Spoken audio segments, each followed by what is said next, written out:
الشيطان الرجيم. بسم الله الرحمن الرحيم. كنتم خير أمة أخرجت للناس تأمرون بالمعروف وتنهون عن المنكر وتؤمنون بالله ولو آمن أهل الكتاب لكان خيرا لهم منهم المؤمنون وأكثرهم الفاسقون.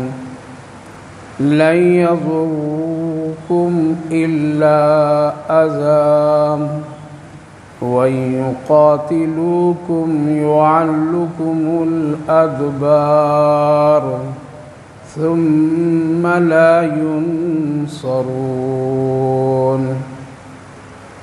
ضربت عليهم الذلة أينما ثقفوا إلا بحبل من الله وحبل من الناس وباءوا بغضب من الله وضربت عليهم المسكنة ذلك بأنهم كانوا يكفرون بآيات الله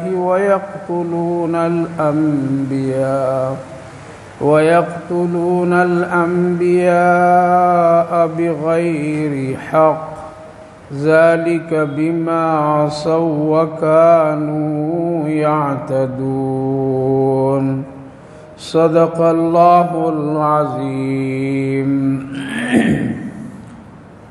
كنتم خير أمة أخرجت للناس تأمرون بالمعروف وتنهون عن المنكر. تم ایک بہترین امت جو نکالی گئی ہو لوگوں کے نفع کے لیے، اچھے کاموں کا حکم اور برے کاموں سے روکنا اور اللہ پر ایمان لانا. اور اگر اہل کتاب ایمان لے آتے تو ان کے لیے بہت بہتر. بعض ان میں سے لوگ ایمان لائیں اور بعض لوگ فسق کیے، گناہ کیے. بھائی اور بزرگوں، گزشتہ مجلس میں اسی آیت مبارکہ سے متعلق چند باتیں عرض کیا تھا، اور کچھ اور باتیں تھیں جس میں اللہ تعالیٰ نے میدان محشر میں نیک اور برے لوگوں کی ایک پہچان اور ایک علامت جو ان کے چہروں سے وہاں پہچان ہوگی، اس کے متعلق اللہ نے فرمایا تھا کہ بہت سارے ایسے چہرے میدان محشر میں ہوں گے جو بہت سفید اور نورانی ہوں گے، اور بہت سارے ایسے لوگ ہوں گے جن کے چہرے بہت سیاہ ہوں گے. اس کے کئی وجہ مفسرین علماء کرام ذکر فرمائے. ایک ایمان اور ایک کفر، و ایمان والوں کے چہرے میں سفیدی اور کافر کے چہرے میں سیاہی. اس کے علاوہ اور بہت سارے جو اچھے کام کرنے والے ان کے چہرے میں سفیدی اور گناہ کے کام کرنے والوں کے چہرے میں سیاہی. بعض علماء مفسرین یہ بھی فرمائیں کہ نمازیوں کے چہرے سفید ہوں گے، نورانی ہوں گے، اور بے نمازیوں کے چہرے میں سیاہی اور کالا پن ہوگا. چونکہ نمازی حضرات بار بار وضو کرتے ہیں، اور وضو کی یہ خاصیت ہے کہ جن جن اعضاء وضو میں دھوئے جاتے ہیں وہ کل قیامت کے دن اس میں روشنی اور چمک اللہ پیدا فرمائے. تو یہ نمازی اور بے نمازی سے بھی متعلق ہے. اور اس کی تفصیلات جو تھی میں آپ حضرات کے سامنے عرض کیا تھا. اس آیت مبارکہ پر کہ اس امت کو جو اللہ نے فضیلت بخشی ہے اور جو سابقہ پہلی امتوں پر جو اس امت یعنی امت محمدیہ کا ایک جو درجہ اور فضیلت ہے، وہ مال و دولت کی وجہ سے نہیں، یا ان کی تعداد کی وجہ سے نہیں، یا تعلیم کی وجہ سے نہیں، یا عبادت کی وجہ سے بھی نہیں، چونکہ یہ ساری چیزیں اس سے پہلے کے لوگوں میں بھی تھیں۔ مال و دولت اگر دیکھا جائے تو پہلے کے لوگوں میں بھی بہت دولتیں تھیں، اور بہت سارے لوگ اس دنیا میں مال و دولت کے مالک بن کر کے رہے۔ پھر اگر عمر کے حساب سے دیکھا جائے تو پہلے لوگوں کی بھی عمریں بڑی لمبی لمبی تھی، صحت اور قد و قامت کے اعتبار سے بھی وہ اس امت کے مقابلے میں کئی گنا اضافہ ان کا تھا۔ اسی طرح سے حسن اور جمال بھی ان کے پاس میں تھے، حکومت و سلطنتیں بھی تھیں ان سب کے پاس، کھانے پینے کے سارے اسباب بھی تھے ان کے پاس، وقت اور حالات کے اعتبار سے ان کے پاس تعلیم و تربیت کا بھی نظام تھا، اور بہت ہی ماہر لوگ بھی تھے۔ آج مشینوں کے دور ہیں، تب اتنی شاندار اور اتنی مضبوط کوئی عمارتیں بنتی ہے، کل کے لوگ تو پتھروں اور پہاڑوں کو تراش کر کے بہت خوبصورت عمارتیں بنا دیتے تھے، اور آج بھی ان کے نمونے موجود ہیں جو آج مشینوں کے زمانے میں بھی اس طرح کی کاریگری اور اتنے مضبوط نہیں بنا سکتے۔ تو دنیاوی اور مادی اعتبار سے ساری خوبیاں ان لوگوں میں تھیں، لیکن اس کے باوجود بھی اس امت کو جو اللہ نے فضیلت بخشی ہے وہ کچھ الگ خوبی ہے، اور ان میں سے پہلی چیز اللہ نے فرمایا کہ تم لوگوں کے لیے نفع پہنچانا، تیرا کام اور تیری خوبی اصل یہ ہے کہ دوسروں کے لیے نفع رسانی کا کام تیرے اوپر ہے، بھلے اور اچھے کام کرنے کے لیے ہیں آپ۔ یعنی اس امت کی جو خاص فضیلت ہے، لوگوں کے ساتھ ہمدردی، اس کی ضرورت، اس سے محبت، اس کے تقاضوں کو رکھ کر کے ان کے لیے ایک ہمدرد بننا، اور یہ ہمدردی اور یہ نفع رسانی، دوسروں کو فائدہ پہنچانا، یہ ایمان والے ہی کے لیے نہیں بلکہ غیر ایمان والے کے لیے بھی۔ اسی لیے اللہ رب العالمین نے فرمایا اخرجت للناس، فرمایا للمؤمنین نہیں فرمایا۔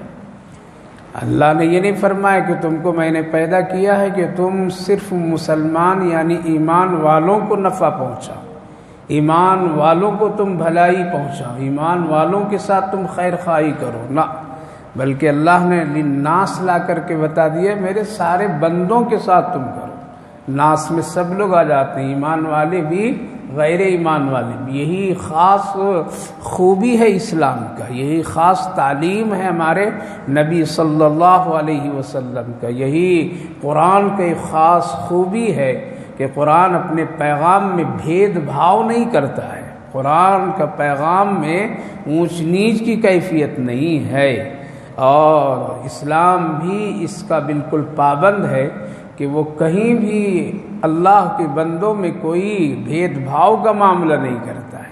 اسی لیے فرمایا اخرجت للناس، اگر خاص صرف ایمان والوں کے لیے ہوتا تو اللہ فرماتا اخرجت للمؤمنین، کہ تم کو ہم نے پیدا کیا ہے، تم مومنوں کے ساتھ، مسلمانوں ہی کے ساتھ بھلائی کرو، بھوکا ہے تو اسی کو کھانا کھلاؤ، پیاسا ہے تو اسی کو پانی پلاؤ، کپڑے کی ضرورت ہے تو اسی کو کپڑا دو، دوا کی ضرورت ہے تو اسی کو دوا دو، نہیں بلکہ جو بھی تمہارے پاس اس طرح کے اللہ کے بندوں میں آ جائے تو دنیاوی اعتبار سے تم کیا کرو، اس کے ساتھ بھلائی کرو، بھوکا کوئی بھی آ جائے کھلاؤ، پیاسا کوئی بھی مل جائے پانی پلاؤ، کوئی بھی ضرورت مند ہو اس کے ساتھ خیر اور بھلائی کا معاملہ کرو۔ یہ خوبی ہے اسلام کی، یہی سیرت ہے پیارے آقا صلی اللہ علیہ وسلم کو، اور آپ کے اخلاق عظیمہ میں یہ ساری چیزیں ملتی ہیں۔ اس لیے آپ نے کبھی بھی آپ نے یہ بھید بھاؤ کر کے آپ نے اسلام کو نہیں پھیلایا، تبھی تو مدینہ طیبہ مسجد نبوی میں اللہ کے رسول صلی اللہ علیہ وسلم تشریف فرما ہے، اور ایک دیہاتی بدو قسم کا شخص آتا ہے اور وہ اس کو تقاضا ہوتا ہے پیشاب کا، لہذا وہ کونے میں سمجھ میں اس کو نہیں آئے کہ یہ مسجد کیا ہے، کون سی پاک ناپاک جگہ، لہذا کونے میں جا کر کے وہ بہت ہی اطمینان سے استنجا کرنے لگا۔ صحابہ دیکھیں، روکنے کی کوشش کیے، صحابہ دیکھیں ان کو اس کام سے باز آنے کے لیے آواز بھی دی ہے، لیکن اللہ کے رسول صلی اللہ علیہ وسلم نے منع فرمایا، نہیں اس کو کرنے دو، فارغ ہونے دو، اس کو روکو نہیں، لہذا وہ اطمینان سے فارغ ہوا۔ اللہ کے رسول صلی اللہ علیہ وسلم نے فرمایا زمین ناپاک ہوگی پانی سے اس کو پاک کر دیں گے، لیکن دل مت توڑو، اس کو کرنے دو، ضرورت مند ہے، اس کو سمجھ میں بات نہیں آئی کہ کیا ہے کہاں ہے، لہذا وہ اطمینان سے فارغ ہوا۔ بعد میں اس زمین کو پاک کی گئی، اور پھر اللہ کے رسول صلی اللہ علیہ وسلم اپنی مجلس میں اس کو بلائے، کھانے کے انتظام، ساری چیزوں کا انتظام کیا، حالانکہ وہ مسلمان نہیں ہیں، آپ ان کے ساتھ میں ہمدردی کا برتاؤ کیے، اور آپ نے ان کے ساتھ بہت ہی اچھا سلوک فرمایا۔ کئی دن گزر گئے تو آپ نے پوچھا کہ مقصد کیا ہے؟ کہا کہ یا رسول اللہ ایمان لانا میرا مقصد ہے، میں یہی سمجھنے کے لیے آیا تھا، لہذا کلمہ پڑھ کے مسلمان ہوا۔ کئی دنوں کے بعد پھر اللہ کے رسول صلی اللہ علیہ وسلم نے فرمایا یہیں رہو گے یا چلے جاؤ گے؟ کہا کہ میں اس کلمے کو اب لے کر کے، اس دعوت کو لے کر کے اپنے بستی والوں کو پہنچاؤں گا، اس لیے اب مجھے رخصت ہونے کی اجازت دیجیے اور مجھے جانے کی اجازت۔ آپ صلی اللہ علیہ وسلم نے ان کے لیے سواری کا انتظام کیا، ان کے لیے کچھ کھجوروں کی بوریوں کا انتظام کیا۔ آپ نے حضرت عثمان غنی رضی اللہ عنہ سے فرمایا کچھ اس کے لیے ہدیہ اور نقد بھی اور کپڑے کا بھی انتظام کر دو، لہذا اس کے لیے کپڑے اور کچھ نقد ساز و سامان کا بھی انتظام کیا گیا، اور آپ خود اس کو اونٹ پر بیٹھائیں اپنی نظروں کے سامنے، اور ایسے جیسے کوئی اپنے گھر کا ایک بہت ہی معزز مہمان رخصت ہو رہا ہے، آپ نے صحابہ نے مل کر کے رخصت کیا۔ یہ کیا ہے؟ اخرجت للناس۔ آپ نے یہ نہیں دیکھا کہ یہ آدمی کون ہے، کہاں سے آیا، اور یہ ابھی اسلام بھی نہیں لایا، لہذا ہم اس کے ساتھ خیر خواہی نہیں کریں گے، کھانا نہیں کھلائیں گے، یہ تو پیشاب بھی مسجد میں کر دیا، اس کو ہم ڈانٹیں گے پھٹکاریں گے، کچھ نہیں۔ اخرجت للناس، لہذا یہ کہہ کر کے وہاں سے وہ جب اپنی بستی پہنچا ہے تو چند دنوں میں کئی سو لوگوں کو کلمہ پڑھوا دیا، اور سب کو لے کر کے رسول اللہ صلی اللہ علیہ وسلم کی خدمت میں پہنچا۔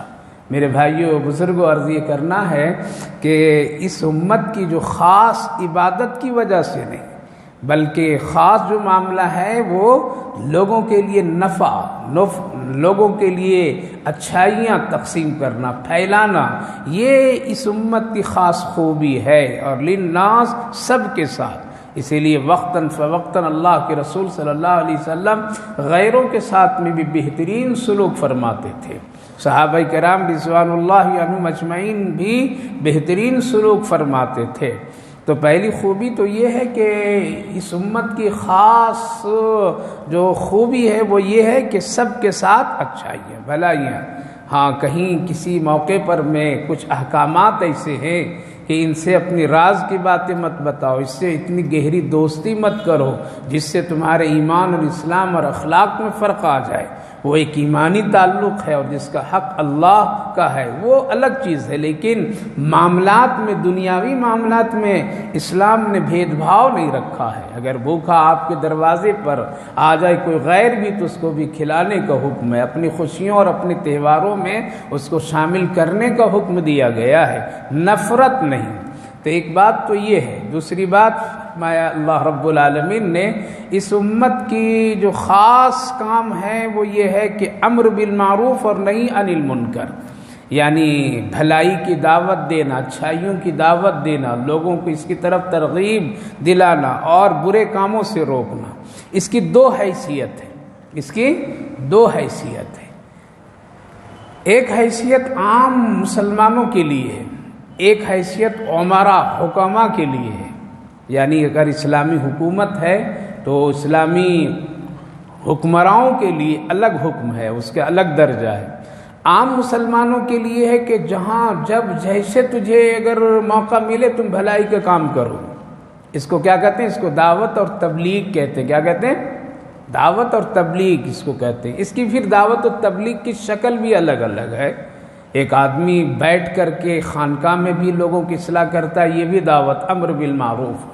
ایک آدمی مدرسے میں بیٹھ کر کے بچوں کو تعلیم دیتا ہے، یہ بھی امر بالمعروف۔ ایک آدمی خطابت کرتا ہے، جمعہ کا خطبہ دیتا ہے، یا قرآن کریم کے مسائل اور حدیث کے مسائل اور باتیں نصیحتیں کرتا ہے، یہ بھی امر بالمعروف ہے، ایسا نہیں کہ یہ نہیں ہے۔ تو عوام سے متعلق امر بالمعروف کی یہ مطلب ہے اپنی اپنی حیثیت جو بھی ہے۔ ایک آدمی صرف لکھنے کا ماہر ہے اور لکھ کر کے وہ لوگوں کو بھلائی تقسیم کرنا چاہتا ہے، روزانہ اخبارات کے ذریعے سے یا پمفلیٹ کے ذریعے سے، کتابوں کے ذریعے سے، یہ بھی امر بالمعروف ہے۔ لہذا بہت سارے لوگ ایسے ہیں جن کی کتابیں پڑھ کر کے لوگ اچھے کام کرتے ہیں، اچھے کام سیکھتے ہیں اور اچھے کام کرتے ہیں، اس لیے یہ بھی امر بالمعروف ہے۔ ان میں سے ایک بہت ہی اہم مثال کے طور پر میں آپ کے سامنے پیش کرتا ہوں۔ ہم سب خوب اچھی طرح جانتے ہیں اور ان کی کتاب خود پڑھتے ہیں، حضرت شیخ الحدیث مولانا زکریا صاحب رحمہم اللہ، جن کی کتاب کیا ہے؟ فضائل اعمال ہے، بہت مشہور و معروف کتاب ہے، پوری دنیا میں کئی زبانوں میں اس کے ترجمے ہیں اور پڑھی جاتی ہے، یہ کتاب پوری دنیا میں پڑھی جاتی ہے۔ یہ اس کتاب کے ذریعے سے لوگوں کے علم میں اضافہ ہوتا ہے، اس کتاب کے ذریعے سے بہت سارے مسائل معلوم ہوتے ہیں، بہت ساری چیزوں کے کرنے کے شوق میں، درود شریف کا واقعہ اس میں ملے گا، نماز کا واقعہ ملے گا، انسانوں کے ساتھ اکرام احترام کا واقعہ ملے گا، صدقہ خیرات کا واقعات ملیں گے، روزے نماز کے مسائل ملیں گے، حج کے مسائل ملیں گے۔ تو یہ بھی امر بالمعروف ہے یہ کتاب۔ جبکہ حضرت شیخ الحدیث مولانا زکریا صاحب رحمہم اللہ کبھی بھی وہ ہمارے بزرگوں کی ترتیب کے اعتبار سے جماعت میں 3 دن یا 40 دن یا سال نہیں لگائے، کوئی نہیں ثابت کر سکتا، کبھی بھی نہیں۔ کیوں؟ آپ کے پاس وہ وقت نہیں تھا، آپ کو حدیث پڑھانی ہوتی تھی، آپ کو طلباء کو پڑھانا ہوتا تھا، آپ کو مسائل بتانے ہوتے تھے، آپ ایک بڑے مدرسے کے شیخ الحدیث ہیں، لہذا لیکن آپ نے تحریر کے ذریعے سے اتنا بڑا کام کیا، یہ بھی کیا ہوا؟ امر بالمعروف۔ تو عام آدمی کے لیے امر بالمعروف میرے بھائیو بزرگوں یہ ہے کہ جن کو جو صلاحیت اللہ نے دی ہے اس کے ذریعے سے دوسروں کو اچھے کاموں کی دعوت دینا۔ اس کا نام مختلف ہے، اس کو دعوت و تبلیغ بھی کہتے ہیں، اس کو درس و تدریس بھی کہتے ہیں، اس کو درس و تدریس بھی کہتے ہیں، اس کو امامت و خطابت سے بھی یاد کیا جاتا ہے۔ لہذا جس شکل میں بھی ہو وہ کام ہو، یہ امر بالمعروف عام لوگوں کے لیے، عام لوگ، نہیں عن المنکر۔ اسی طرح سے زبان کے ذریعے سے، خطابت کے ذریعے سے اور لوگوں کے تک کے گھروں تک پہنچ کر کے، بلا کر کے، دعوت دے کر کے، گشت کر کے، جو بھی شکل ہے امر بالمعروف یہ بھی ہے۔ یہ تو عام لوگوں کے لیے ہے امر بالمعروف اور نہیں عن المنکر۔ یہ ہر ایک مسلمان پر اس کی حیثیت کے اعتبار سے گویا ضروری کام ہے، اپنے اپنے دائرے میں اس کو کرنا چاہیے، چاہے اپنی ذات کے اعتبار سے ہو، اپنے گھر کے اعتبار سے ہو، اپنی فیملی کے اعتبار سے ہو، اپنے رشتہ داروں کے اعتبار سے ہو۔ اسی لیے اللہ رب العالمین نے سب سے پہلے نبی اکرم صلی اللہ علیہ وسلم کو حکم دیا وَأَنذِرْ عَشِيرَتَكَ الْأَقْرَبِينَ، آپ سب سے پہلے اپنے گھر خاندان والوں کو ڈرائیے۔ قرآن کریم کے 19ویں جز میں اللہ تعالیٰ نے صاف فرمایا وَأَنذِرْ عَشِيرَتَكَ الْأَقْرَبِينَ، آپ اپنے گھر والوں کو پہلے ڈرائیے، ان کو دعوت دیجیے۔ لہذا اس آیت کریمہ کے نزول کے بعد آپ سب کو جمع کیے اور ان کے سامنے دعوت پیش کی ہے، کلمہ پیش کیے، ان کے سامنے آپ نے اسلام کو پیش کیا۔ جس کو اللہ نے ہدایت دی ہدایت پا لیے، جن کو ہدایت نہیں اللہ نے دیا نہیں پائے، لیکن آپ نے پہلے کام شروع یہاں سے فرمایا ہے۔ تو ہر ایک آدمی، ایک مسلمان کے لیے ضروری اپنی اپنی حیثیت اور صلاحیت کے مطابق اس کام کو امر بالمعروف عن المنکر کو کرنا چاہیے۔ یہ عام لوگوں کے لیے ہے، اور حکماء اور عمرا کے لیے اگر اسلامی حکومت ہے تو وہاں ذمہ داروں کے لیے حکم یہ ہے امر بالمعروف تم اگر طاقت سے بھی کر سکتے ہو تو کرو۔ امر کے معنی حکم کرو، طاقت سے کرو، نہیں عن المنکر طاقت سے روک دو۔ مثلا اسلامی حکومت ہے، اگر کوئی نماز نہیں پڑھتا ہے تو حکم ہے کہ اس کو سزا بھی آپ دیجیے، اس کو قید خانے میں بھی ڈالیے، آپ اس کو جو بھی مناسب جو تنبیہ کرنا ہے کیجیے۔ یہ کیا ہے؟ یہ حکماء کے لیے ہے، بادشاہوں کے لیے، اسلامی حکومت کے لیے، ذمہ داروں کے لیے، عام پبلک کے لیے نہیں ہے، عام مسلمانوں کے لیے نہیں ہے۔ کہ وہ کسی کو پکڑ کر کے نمازی بنائے، گردن جھکا کر کے نمازی بنائے، سزا دے کر نمازی بنائے۔ لہذا جہاں اسلامی قانون نافذ ہے جن ملکوں میں، وہاں پر نماز چھوڑنے پر سزا بھی ہے۔ اور ایک زمانے تک کہ جو ہمارا سب سے اہم اسلامی ملک کہلاتا ہے سعودی عرب، تو ایک زمانے میں سزا دی جاتی تھی وہاں پر لوگوں کو ایک نماز سے دوسرے نماز تک قید کر دیا جاتا تھا، یا کچھ اور ان پر جرمانے لگا دیے جاتے تھے۔ الگ الگ فتوے، الگ الگ مسلک ہیں اس کے بارے میں۔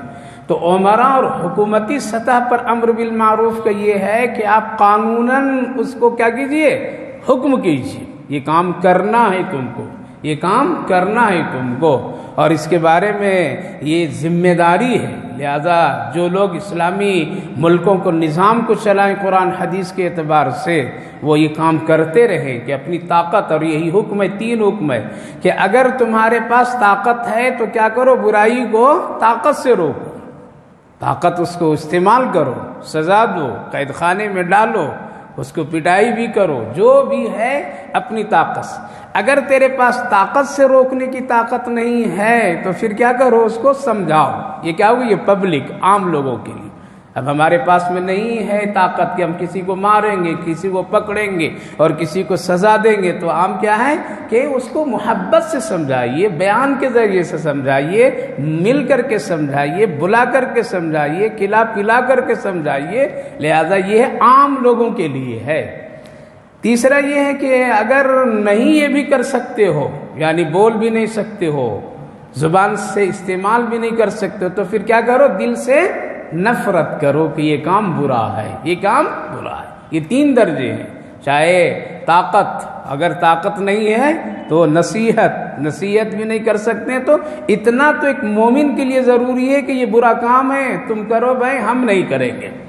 یعنی اب اگر وہ برے کام میں تجھے بلا رہا ہے کہ تم بھی آ جاؤ، تو نہ یہ کہہ سکتے ہیں کہ بھائی یہ غلط کام ہے، یہ شریعت کے خلاف ہے، یہ اللہ رسول کے خلاف ہے، یہ ہم نہیں کریں گے، تم کو بھی نہیں کرنا چاہیے، لیکن اگر تم کرتے تیری مرضی بھائی، ہم نہیں کچھ کر سکتے ہیں، لیکن ہم نہیں کریں گے، ہم اس کو دل سے نفرت اور اس سے برا سمجھتے ہیں۔ یہ مومن کے لیے آخری ایمان کا درجہ کہا گیا ہے۔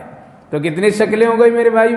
3 شکلیں ہوئی کہ حکمہ اور اسلامی ملک اگر ہے، بادشاہت ہے وہاں اسلامی، اور وہاں کا نظام عدالتی سب کچھ اسلامی ہے، تو کیسے امر بالمعروف کرے؟ طاقت سے۔ یہ کام تم کو کرنا پڑے گا، نماز پڑھنی پڑے گی، پردہ کرنا پڑے گا، حیا اختیار کرنی پڑے گی، اور یہ شراب نہیں پینا پڑے گا، زنا نہیں کرنا ہوگا، یا بدکاری نہیں چلے گی۔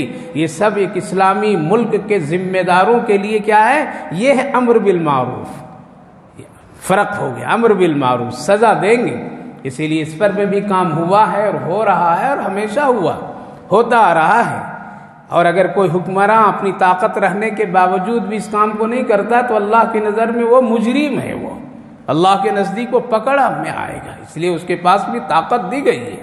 اس لیے ہمیشہ بادشاہوں میں جو اچھے لوگ اس کام کو انجام دیے ہیں اور اس کام کو کیے ہیں، خلیفہ ہارون رشید کا ایک واقعہ بہت ہی مشہور ہے کہ ان کے زمانے میں جب حضرت شاہ بہلول دانا علیہ الرحمہ ایک بڑے بزرگ ولی اللہ تھے، ان کو ایک ڈیوٹی پر لگا دیے حضرت خلیفہ ہارون رشید، کہا کہ آپ کے لیے بھی ایک ڈیوٹی ہے، آپ بھی ایک اس ملک کے ایک آدمی ہیں، تو کیا ہے، آپ بھی کام کیجیے۔ کہا کہ بتاؤ؟ کہا کہ آپ جائیے بازار میں دیکھیے کہ جو لوگ کم ناپ تول کرتے ہیں ان کو آپ پکڑ کر کے لائیے اور ان کو قید خانے میں ڈال دیجیے۔ تو ناپ تول جو ڈنڈی مارا کرتے ہیں، ناپ تول کمی کرتے ہیں، ملاوٹ کرتے ہیں، ایسے لوگوں کو آپ پہچانیے، تلاش کیجیے اور پکڑیے، ان کو قید خانے میں ڈالیے۔ یہ آپ کو پاور دے دی ہے، آپ کر سکتے ہیں آپ، اور جو لوگ اچھے ہیں ان کو چھوڑ دیجیے۔ تو حضرت شاہ بہلول دانا علیہ الرحمہ وقت کے ولی اللہ تھے، وہ بازار گئے تو دیکھیں، جائزہ لیے تو بہت سارے ایسے لوگ ملے اس کام میں جو لوگ ناپ تول میں کمی کر رہے تھے، ملاوٹ کر رہے تھے۔ تو آپ ان لوگوں سے پوچھا کہ اچھا یہ کام جو تم لوگ کرتے ہو، ناپ تول میں اگر کمی، تو ایسا بتاؤ کہ تم لوگ خوش ہو، تمہارے گھر میں خوشیاں ہیں، زندگی میں خوشیاں ہیں، اپنے طور پر میں تم مطمئن ہو، سچ بولو۔ تو لوگ بھی جانتے تھے یہ شاہ بہلول ہیں، اللہ نے ان کو معرفت دی ہے، جھوٹ یہاں بولیں گے تو کچھ نہ کچھ ہو جائے گا۔ لہذا سبوں نے کہا کہ جتنے لوگ تھے اس طرح کے، سبوں نے کہا کہ نہیں، بہت پریشانی ہے۔ کیا ہے؟ بہت پریشانی ہے، گھر میں پریشانی، بچوں میں پریشانی، ہر جگہ پریشانی، کچھ سکون نہیں ہے۔ کہا کہ یہ کام کرنے کے باوجود بھی سکون نہیں ہے، جبکہ ایک کو ہم لوگ کاٹ کر کے آدھا کر دیتے ہیں، 1 کیجی کو آدھا کیجی کر دیتے ہیں، یعنی ایسے کماتے ہیں، سامنے تو ایک آتی ہے تعداد لیکن سکون نہیں ہے، بے چینی ہے، بیماری ہے، پریشانی ہے۔ آپ سب سے جائزہ لیے اور ان لوگوں سے بھی جائزہ لیا جو لوگ اچھے کام کرتے تھے، صحیح ناپ تول کرتے تھے، ملاوٹ نہیں کرتے تھے، ترازو میں کوئی کمی نہیں کرتے تھے، تو ان سے پوچھا تم لوگ خوش ہو؟ کہا کہ الحمدللہ ہم لوگ بہت خوش ہیں، کوئی پریشانی نہیں، نماز بھی پڑھتا ہوں، ساری عبادتیں بھی کرتا ہوں، گھر میں بھی خوشی سکون ہے، کسی طرح کوئی پریشانی نہیں۔ تو حضرت شاہ بہلول دانا علیہ الرحمہ پورے بازار کا جائزہ لے کر کے آ گئے، تو خلیفہ ہارون رشید نے پوچھا کہ کوئی مجرم نہیں ملا کیا؟ کہا کہ اتنے مجرم ملے کہ قید خانہ بھر جاتا۔ اللہ، یہ اس وقت کی بات بتا رہا ہوں میرے بھائی بزرگ ہو کہ جس وقت نیک لوگ تھے، اب تو گلی گلی کوچے کوچے میں یہ ہو رہا ہے، کوئی جگہ باقی نہیں ہے، کوئی جگہ ایسا نہیں جہاں پر میں ایک خیانت نہ ہو، جہاں پر میں ملاوٹ نہ ہو، جہاں پر میں دھوکہ نہ ہو، کوئی جگہ ایسی باقی نہیں رہی۔ عبادت کی جگہ بھی باقی نہیں ہے، عبادت کی شکلوں میں بھی سب کچھ ہو رہا ہے۔ تو کہنے لگے اتنے مجرم ہیں آپ کے ملک میں اور آپ کے بازار میں کہ اگر سب کو پکڑ کر کے لاؤں تو قید خانے میں جگہ نہیں ملے گی۔ بادشاہ بہت پریشان ہوا، اچھا یہ ہو رہا ہے؟ کہا کہ کم سے کم کچھ کو تو پکڑ کر کے لانا چاہیے تاکہ ان کو قید خانے میں دیں، تاکہ دوسروں کو عبرت۔ اب سنیے حضرت شاہ بہلول دانا علیہ الرحمہ نے کیا جواب دیا۔ کہا کہ میں کیا پکڑوں، تو کیا پکڑے گا، یہ سب پکڑے ہوئے ہیں اللہ کے پاس، اللہ نے سب کو پکڑ رکھا ہے اور سب کو سزا دے رہا ہے، سب قید خانے میں ہیں، سب لوگ ہیں۔ کہا کہ کہاں ہیں وہ لوگ؟ کہا کہ سب پریشان ہیں۔ کیا ہے؟ یہ پریشانی تو ایک عذاب ہے، سب کچھ ہو ہمارے پاس میں، گھر اچھا ہے، محل اچھا ہے، سواری ہے، کھانے پینے کی نعمتوں کی بہتات ہے، لیکن سکون نہیں، تو سب سے بڑا عذاب ہے۔ چین نہیں، سب سے بڑا عذاب ہے۔ بیوی بڑی خوبصورت کسی کے پاس میں ہو اور اس سے اس کا اطمینان اور سکون نہ ملے، جھگڑے ہو، تکرار ہو، تو یہ عذاب ہے نہیں ہے۔ گھر اس کا بہت اچھا ہے، سونے بیٹھنے کا بہت شاندار سارا نظام ہے، لیکن نیند نہیں آتی ہے، بے چینی ہے، بے قراری ہے، تو یہ عذاب ہے یا نہیں ہے؟ ایک آدمی کے پاس میں سب کچھ ہے لیکن اتنا لینا دینا، قرضہ دینا لینا، وصول کرنا، رات دن پریشانی، اور اس میں سارے لوگوں کا سننا سنانا، بے چینی، یہ عذاب ہے یا نہیں ہے؟ تو انہوں نے کہا کہ یہ سب گرفتار ہیں، اللہ کی عذاب میں سب سے پکڑے ہوئے ہیں، اس لیے اب ان کو پکڑنے کی ضرورت نہیں ہے، اگر یہ توبہ کر لے تو ٹھیک ہے، نہیں تو بس یہ۔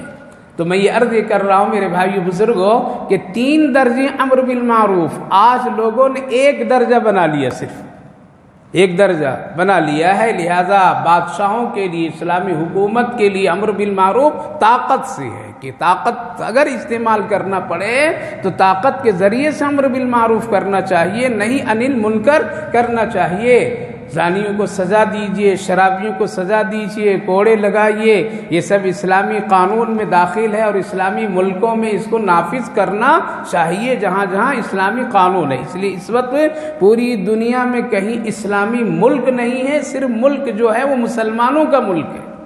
اسلامی ملک اور مسلمان ملک میں فرق ہے۔ اسلامی ملک اس کو کہتے ہیں جہاں قرآن اور حدیث مکمل نافذ ہو، اور مسلمان ملک یہ کہتے ہیں جہاں جمہوریت صرف ہو، کیا ہو، ان کا بھی چلے گا، میرا بھی چلے گا، یہ بھی قانون وہ بھی قانون۔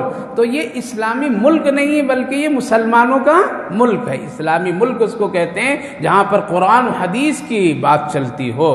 تو امر بالمعروف ایک ہے عام لوگوں کے لیے، ہم جیسے لوگوں کے لیے، واعظ و نصیحت کے ذریعے، محبت کے ذریعے، دوسروں سے مل جل کر کے، وقت لگا کر کے، جو ایک نظام ہمارے بزرگوں نے بھی چلایا ہے، یہ امر بالمعروف کا ایک طریقہ ہے۔ حکومتوں کے لیے الگ طریقہ ہے، اور دوسروں کے لیے یہ ہے، عام لوگوں کے لیے بھی ایک ہے کہ اگر یہ سب نہیں کر سکتے ہو، کم سے کم تو ایسے گناہ اور گناہ گاروں سے تو بچا کرو۔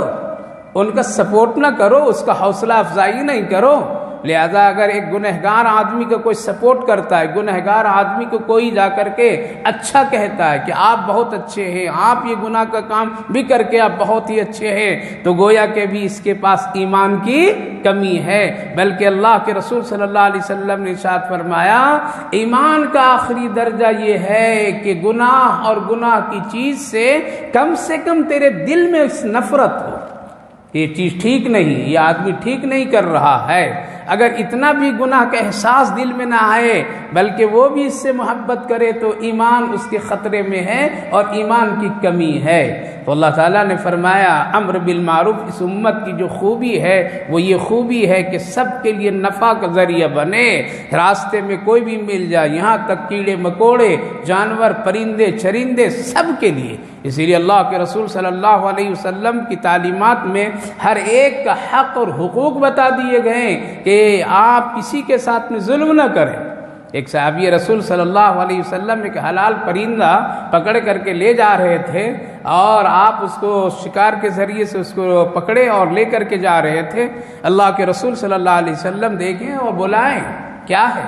کہا کہ شکار کیا، یہ پرندہ ہے، حلال پرندہ۔ کہا کہ بالکل صحیح ہے، تیرا حق ہے، لیکن معلوم ہے اس کا حق کیا ہے؟ کہا کہ یا رسول اللہ مجھے معلوم نہیں، پکڑ لیا ہوں، اتنا معلوم ہے اس کو میں پکا کر کے کھاؤں گا۔ آپ نے فرمایا اس کا حق یہ ہے کہ تم اس کو ذبح کرو، شریعت کے طریقے پر ذبح کرو۔ ذبح کرتے وقت خاص خیال رکھنا کہ چھری جو ہو، ذبح کرنے کا جو آلہ ہو وہ تیز ہو، کیا ہو؟ تیز ہو، ایسا نہ ہو کہ کندہ ہو تو آدمی بار بار رگڑ رہا ہے چلا رہا ہے اور جانور کو تکلیف ہو، پرندے کو تکلیف ہو، یہ اس کے ساتھ میں ظلم ہے۔ سوچیے اللہ کے رسول صلی اللہ علیہ وسلم نے حقوق بتا رہے ہیں۔ پھر اس کے پنکھڑیوں کو اس وقت تک کے نہیں اکھاڑنا جب تک یہ مکمل ٹھنڈا نہ ہو جائے، یعنی اس کی پوری روح، پوری جان نکل جائے۔ ایسا نہ ہو کہ ابھی اس کے اندر میں جان کی ایک حرارت ہو اور تم اس کو اکھاڑنے لگو تو اس کو تکلیف اذیت ہوگی۔ اس لیے جب یہ مکمل یہ ٹھنڈا ہو جائے اور بے بس ہو جائے، اب اس کے اندر میں جان کی ذرا بھی حرکت نظر نہیں آئے، تب اس کے پنکھڑیوں کو کیا کرو؟ اکھاڑو۔ اب کتنے ظلم لوگ کرتے ہیں، ادھر سے پکڑتے ہیں، ذبح کرتے ہیں اور ادھر سے فوراً گرم پانی میں ڈال دیتے ہیں اور فوراً اکھاڑ دیتے ہیں۔ یہ ظالمانہ کام ہے، یہ طریقہ صحیح نہیں ہے۔ لہذا اللہ کے رسول صلی اللہ علیہ وسلم نے فرمایا اس کا حق یہ بتلا رہا ہوں کہ ہر ایک کے لیے اللہ کے رسول صلی اللہ علیہ وسلم کی تعلیمات ہے آرام، سکون، کسی پر ظلم نہیں کرو۔ پھر آپ نے فرمایا جب اس کی پنکھڑیوں کو تم نکال لو تو پھر اس کے صحیح سے ٹکڑے کرو اور اچھی طریقے سے آگ پر پکا کر کے کیا کرو؟ کھاؤ۔ ایسا نہیں کہ کچھ کھایا کچھ پھینکا، تو یہ بھی اس کے ساتھ میں بے حرمتی کی علامت ہے۔ جیسے آج ہم لوگوں کے عام حالات ہے کہ کچھ کھاتے ہیں کچھ پھینک دیتے ہیں، تو گویا کہ رزق کی بے حرمتی ہے، اس کا حق ہم ادا نہیں کرتے ہیں۔ اللہ کے رسول صلی اللہ علیہ وسلم نے اتنی باتوں کی نصیحت فرما کر کے آپ نے فرمایا جاؤ یہ تیرا حق ہے۔ میرے بھائیو بزرگوں، عرض کرنا ہے ہر ایک کے ساتھ اس امت کی پہلی خوبی یہ ہے کہ وہ دوسروں کے لیے نفع کا ذریعہ بنے، ہمدرد بنے، کسی کا ٹینشن کا ذریعہ نہ بنے، کسی کی نیند اڑانے والا نہ بنیے، کسی کو بے چین کرنے والا نہ بنیے، کسی کو گھر میں دکھی اور ہاتھ اٹھا کر کے اللہ کے سامنے تیرے میرے نام لے کر کے رلانے والا مت بنیے، بلکہ خوشیاں دیجیے، خوشیوں کو بانٹیے۔ بہت بڑی نیکی اور اس امت کی بڑی فضیلت ہے۔ اور ساتھ ساتھ جہاں بھی آپ کو کوئی موقع ملے اچھی بات بتانے کا تو ضرور بتائیے، چاہے اپنے گھر میں ہو یا اپنے رشتہ داروں میں ہو، اپنے محلے میں ہو، اپنے دوست تعلقات میں ہو، سب جگہ پہنچائیے۔ اور یہ عمل کرنا آج آسان ہے۔ اپنے دوستوں سے اگر بات چیت ہو رہی ہے، سلام کلام کے بعد جہاں ہزاروں باتیں ہم کرتے ہیں، وہیں کبھی پوچھ لیجئے آج فجر کی نماز آپ پڑھے تھے فجر کی نماز؟ دیکھیے کیا جواب ہے۔ اگر کہتا ہے کہ نہیں تو آپ محبت سے سمجھائیے۔ کبھی یہ بھی کیجئے کہ بھائی چلو آ جاؤ، میں اس مسجد میں آ رہا ہوں، تو بھی آ جا، فجر میں دونوں مل لیں گے۔ کیا ہوگا؟ یہ بھی ایک دعوت ہے کہ آپ کی صحبت اور آپ کی وجہ سے اگر کسی کو ایک وقت کی نماز مل گئے تو ہو سکتا ہے برابر اللہ ہدایت دے دے۔ یہ بھی ایک دعوت ہے۔ صرف دعوت کا مطلب یہ نہیں کہ نہیں باضابطہ ایک ترتیب بنا کر کے نکلیں گے تب یہ دعوت کا ثواب ملے گا، یہ بھی ثواب ہے۔ آپ اپنے کسی دوست کو بولیے کہ ظہر کی نماز میں آپ سے ملنے کے لیے آ رہا ہوں، آجا ذرا مسجد میں میرے ساتھ میں دونوں مل کے نماز پڑھ لیں گے اور پھر ملاقات ہو جائے گی۔ اگر آپ کے اس عمل سے اگرچہ آپ کو وہاں جانا نہیں تھا، لیکن صرف اس نیت سے آپ جا رہے ہیں کہ میری وجہ سے وہ ملنے آئے گا اور ایک نماز پڑھ لے گا، تو یہ بھی کیا ہے؟ امر بالمعروف، اور یہ بھی ہے دعوت ہے۔ تو آپ فون میں بھی کہہ سکتے ہیں، ملاقات کے ذریعے سے بھی بھلائی پھیلا سکتے ہیں، اور ساتھ ساتھ کسی گناہ کے کام کو محبت سے کسی کو بچا سکتے ہیں، کسی کو روک سکتے ہیں، محبت سے اس کو دعوت دے سکتے ہیں۔ تو یہ خوبیاں جب اپنا لیں گے میرے بھائیو بزرگوں، تو پیچھے پیچھے ساری عبادتیں آئے گی، اللہ کی محبت ملے گی، لوگوں کی محبت ملے گی، عبادت میں خود شوق آئے گا، اور پھر اللہ ایسے لوگوں کے آخرت میں بہت ہی خیر سے نوازتا ہے۔ اس امت کی سب سے بڑی خوبی کامیابی یہ ہے کہ لوگوں کے لیے فائدے والا آدمی بنے، نفع پہنچانے والا بنے، سکھ دینے والا بنے، کسی کو ٹینشن دینے والا نہ بنے، کسی پر ظلم نہ کرے، کسی کو کسی طرح سے ایک دوسرے کو پریشان نہ کرے۔ اسی لیے ایک حدیث پاک اللہ کے رسول صلی اللہ علیہ وسلم نے فرمایا، لا تحاسدوا ولا تباغضوا ولا تدابروا وكونوا عباد اللہ اخوانا۔ اے لوگو، تم کسی سے حسد مت کرو، لا تحاسدوا ولا تباغضوا، اور تم کسی سے بغض نہ رکھو۔ بغض بہت خطرناک چیز ہے، یہ چیزیں دکھائی نہیں دیتی ہے لیکن اندر اندر آدمی کی دشمنی بڑھا دیتی ہے۔ ولا تباغضوا ولا تدابروا، اور کسی کے سلسلے میں تدبیر نہ کرو کہ کیسے اس کو نیچے گرائیں، کیسے اس کو بھی آبرو کریں، کیسے اس کے مال جان میں نقصان پہنچائیں، کیسے اس کی تجارت، کیسے اس کو اس سے لڑا دیں۔ ولا تدابروا، کیسے اس کو مقدمے میں پھنسائیں، کون سا تدبیر، کون سی چیزیں کریں۔ لہذا اس امت کے لیے بہت شدید نقصان، ولا تدابروا، بلکہ تمہارا رہنا کیسا؟ وہ کونوا عباد اللہ اخوانا، تم آپس میں سب بھائی بھائی مل کر کے رہو، اسی میں تیرے لیے خوبیاں ہیں اور اسی میں اللہ کی خاص مدد ہے۔ آج مدد نہیں ہو رہی ہے، جو عام حالات میں مسلمان جو پریشان ہو جاتے ہیں، اس کی یہی وجہ ہے کہ ہمارا دل گندا ہے، ہمارے ارادے گندے ہیں، ہماری نیتیں گندی ہیں، ہمارا ایک دوسرے کے ساتھ میں خیالات اچھے نہیں ہیں، ہم ہمیشہ بدظن کی زد میں اور بدظنی کے شکار میں رہتے ہیں، جس کی وجہ سے خیر کے کام اور خیر کی باتیں کہنے کی توفیق اللہ نہیں دیتا ہے۔ تو اللہ تعالیٰ نے فرمایا وَتُؤْمِنُونَ بِاللَّهِ، ہر حال میں تم اللہ پر ایمان رکھو۔ اور یہودی لوگ، نصرانی لوگ، اہل کتاب اگر وہ بھی ایمان لے آتے تو یہ بات ان کے لیے کیا ہوتی؟ بہت بہتر ہوتی۔ منہم المؤمنون، لیکن ہاں اس میں بھی سے کچھ لوگ ایمان لائے ہیں اور کچھ لوگ ایمان نہیں لائے، بلکہ فسق اور فاسق بن کر کے زندگی گزارے۔ ایمان لانے والوں کی بڑی قدر ہوئی۔ یہودیوں میں جو لوگ ایمان اس وقت لائے نبی اکرم صلی اللہ علیہ وسلم پر، ان کو ایک مقام ملا، ان کو ایک درجہ ملا، ان کا نام آج بھی ہے۔ اور جن لوگوں نے نبی کے ساتھ میں یہودیت کی اور اس آڑ میں جو تکلیفیں پہنچائی، قرآن آج بھی مذمت کرتا ہے، اور اس کے سلسلے میں چند آیتوں میں اللہ نے اس کی مذمت کی ہے، اور یوں فرمایا ضربت علیہم الذلہ اینما ثقفوا، ہمیشہ کے لیے اس پر ذلت ہے، رسوائی ہے۔ اگرچہ دیکھنے میں کیا ہے، وہ اچھے بھلے لگتے ہیں، لیکن اللہ کی لعنت اور ذلت اس پر ہے۔